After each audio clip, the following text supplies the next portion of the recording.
Bonjour. Setelah sebelumnya kita sudah membahas terkait berkomunikasi dengan pengguna, menilai kebutuhan pengguna, konten dan format diseminasi hingga jadwal perilisan. Kali ini kita akan melanjutkan materinya, menuju materi aksesibilitas, metadata, dan jenis data. Pertama, kita masuk ke aksesibilitas situs web NSO. Dikutip dari W3C, bahwa situs web NSO harus memenuhi beberapa kriteria berikut. Pertama, perceivable atau dapat dipahami. Artinya, pengguna harus dimudahkan untuk melihat dan mendengarkan konten. Kedua, operable atau dapat dioperasikan.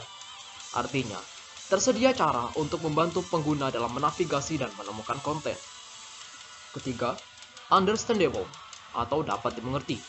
Artinya, terdapat bantuan untuk pengguna untuk menghindari kesalahan-kesalahan yang tidak diinginkan.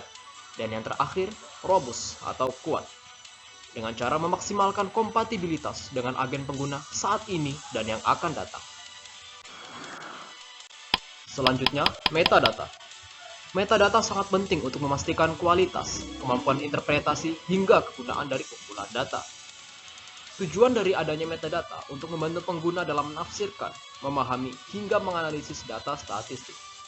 Metadata sendiri berisi latar belakang, tujuan, konten, pengumpulan, pemrosesan, kualitas, hingga informasi terkait dari kumpulan data statistik yang dibutuhkan.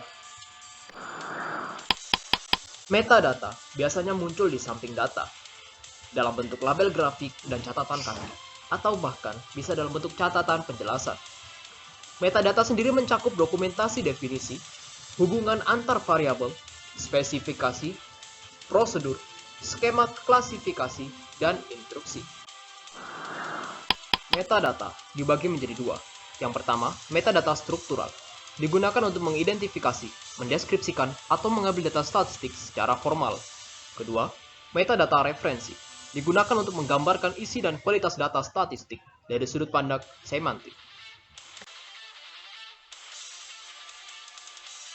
Kita masuk ke jenis data yang didiseminasi. Yang pertama, ada makrodata, yang merupakan kumpulan dari beberapa mikrodata. Kedua, ada data geospasial, yang merupakan data yang bersifat geografis. Terakhir ada mikrodata, yang berisi tentang informasi individu, rumah tangga, hingga badan usaha. Submateri selanjutnya adalah strategi diseminasi. Strategi diseminasi harus memperhatikan prinsip-prinsip yang diambil dari Uni Eropa Kode Praktik Statistik.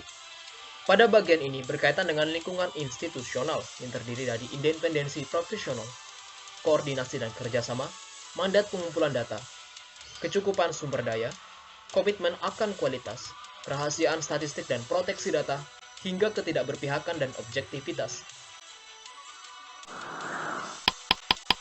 Prinsip selanjutnya berkaitan dengan faktor proses statistik oleh lembaga statistik, yang terdiri dari metodologi yang baik, prosedur statistik yang tepat, beban yang tidak berlebihan pada responden, hingga efektivitas biaya. Terakhir, berkaitan dengan faktor kualitas output statistik, terdiri atas relevan, akurat dan dapat diandalkan, tepat waktu, koheren, hingga terbandingkan dan mudah diakses oleh pengguna.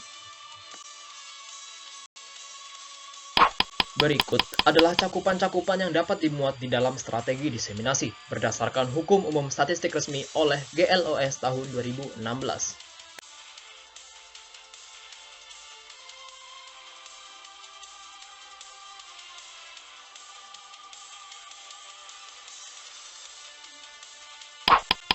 Dengan didasarkan pada prinsip dan praktik yang baik yang diadopsi dari Uni Eropa dan PBB, standar diseminasi harus memuat hal-hal berikut. Pertama, relevan, komprehensif, dan detail.